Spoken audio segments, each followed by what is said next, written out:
Bonjour, nous allons regarder dans la Bible, Marc chapitre 4, verset 35.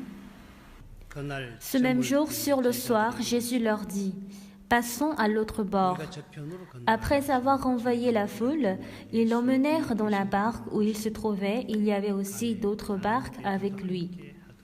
Il s'éleva un grand tourbillon et les flots se jetaient dans la barque au point qu'elle ne se remplissait déjà. Et lui, il dormait à la poupe sur le coussin. Ils le réveillèrent et lui dirent, « Maître, ne t'inquiètes-tu pas de ce que nous périssons ?» S'étant réveillé, il menaça le vent et dit à la mer, « Silence, tais-toi. » Et le vent cessa, et il y eut un grand calme. Puis il leur dit, « Pourquoi avez-vous ainsi peur? Pourquoi n'avez-vous point de foi ?» Ils furent saisis d'une grande frayeur, et ils se dirent les uns aux autres, « Quel est donc celui-ci à qui obéissent même le vent et la mer ?» Nous avons lu jusqu'au verset 41. Quand nous regardons dans Luc dans la Bible, un jour les disciples de Jésus ont cherché Jésus, disant, « Jésus, donne-nous de la foi. » Ils ont demandé cette parole avec sincérité. Et en ce moment, Jésus, en regardant ses disciples, qu'est-ce qu'il a dit? Il a donné cette parole.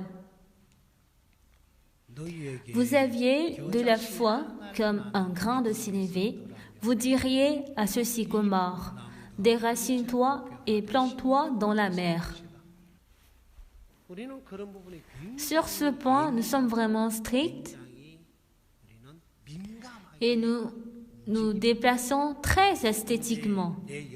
Mais concernant ma vie spirituelle, mon âme, le diable est en train de nous tromper pour que nous ne puissions pas sentir cela.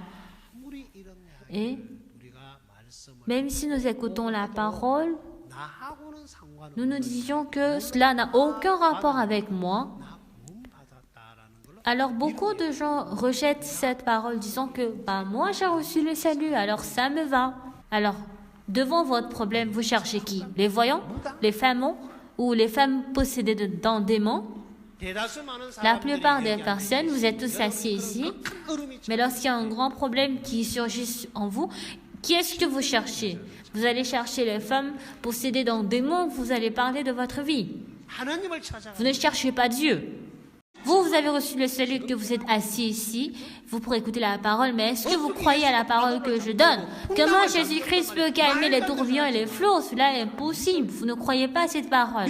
Si vous croyez à cette parole, toutes les inquiétudes et les tristesses à travers la parole de Dieu, Dieu pourra calmer ces tristesses, mais parce que vous ne croyez pas, c'est pour cela que vous êtes juste assis en ayant toujours la peur, la tristesse, même en écoutant la parole et en retournant chez vous, vous gardez cette tristesse et ces inquiétudes. Dieu, le Seigneur, peut résoudre toutes ces situations.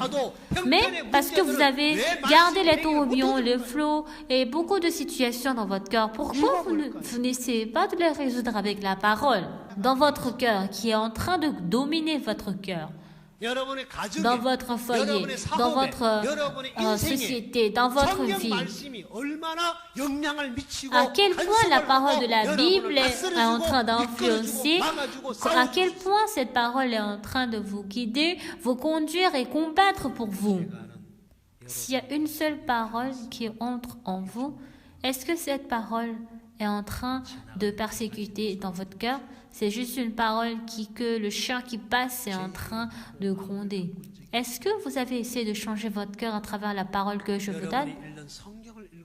En lisant la Bible, en voyant la parole, avez-vous une fois essayé de briser votre cœur? Posez-vous cette question. Alors l'objet, si ce n'est pas Dieu, actuellement, même s'il sent bien que c'est bien, mais vous allez certainement mourir et vous ne pouvez qu'être péri. Lorsque vous allez vers le monde où vous pourrez devenir un avec Dieu, lorsque vous êtes avec Élie, lorsque Pharaon était avec Joseph, Tout comme l'Égypte pouvait vivre de la mort et de la famine, j'espère que vous aussi, vous ayez ce genre de monde. J'aimerais que vous soyez tous avec le Seigneur Dieu. Ouvrez votre cœur pour que vous soyez avec la parole. Je vais prier.